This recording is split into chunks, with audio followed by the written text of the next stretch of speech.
Homelessness in Seattle is a big problem, but Amazon cried uncle when they were asked to foot the bill.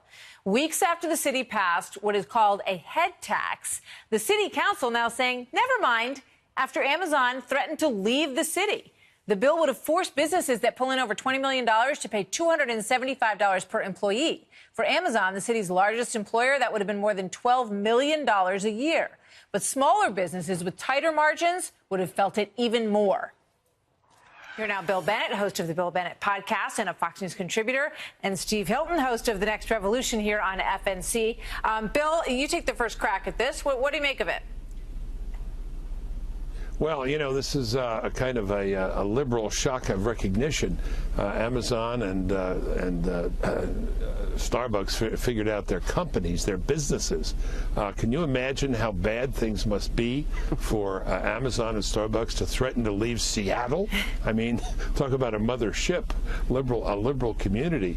But there they were. Boy, they flexed their business muscle, reminded people that they're in business, and boy, the city council turned around on a dime. It's so interesting, Steve, and as Bill has just pointed out, to watch this dynamic at play, because it's, you know, taxation, and they finally said no. I love this quote from the Amazon vice president and spokesman, Drew Herdner, who said the city does not have a revenue problem.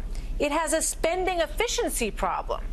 Now, that pretty much says it all, doesn't it, Steve? I think that's right, and I think that, frankly, nobody comes out of this well. What a ridiculous way of trying to solve the problem of homelessness with this stupid tax. The reason that you've got this homeless problem is because of their stupid policies that make housing so expensive, the regulations that make it so expensive to build a house, the environmental regulations, the zoning regulations. It's their own policies that contribute to homelessness, and so the idea of slapping a tax on Amazon is going to solve the problem is ridiculous. But frankly, I don't really like the way that these big corporations bully their way around elected governments and say, look, you may want to tax us, but we decide what taxes we pay, not you. So I think everyone comes out of this bad. But they're more than, you know, they have every right to move with their feet. That's true. And choose a different state if they think that that state's going to be better for them. I do want to squeeze in this story about chicken shaming. We've heard about fat shaming. This is chicken shaming. Poor Jack Dorsey, the Twitter and Square CEO, took a picture of this cash back program that he got at Chick-fil-A, and boy, did he get pounced on, because the CEO of Chick-fil-A in the past has said that he's not in favor of same-sex marriage. So then Soledad O'Brien jumped in and said, this is an interesting company to boost during Pride Month at Jack.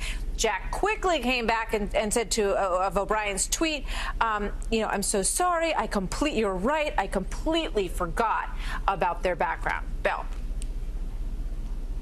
Well, the president there of Twitter inadvertently came upon a truth, which is that Chick-fil-A is a great thing. It's a great meal. The only time you apologize or say you're sorry for having Chick-fil-A is if you find a bone in it, which has never happened in the history of the franchise. It's boneless. Go to Atlanta. Go to Atlanta Airport. Go to, you know, shopping centers. We go up and down Interstate 95. Where is the longest line? Chick-fil-A.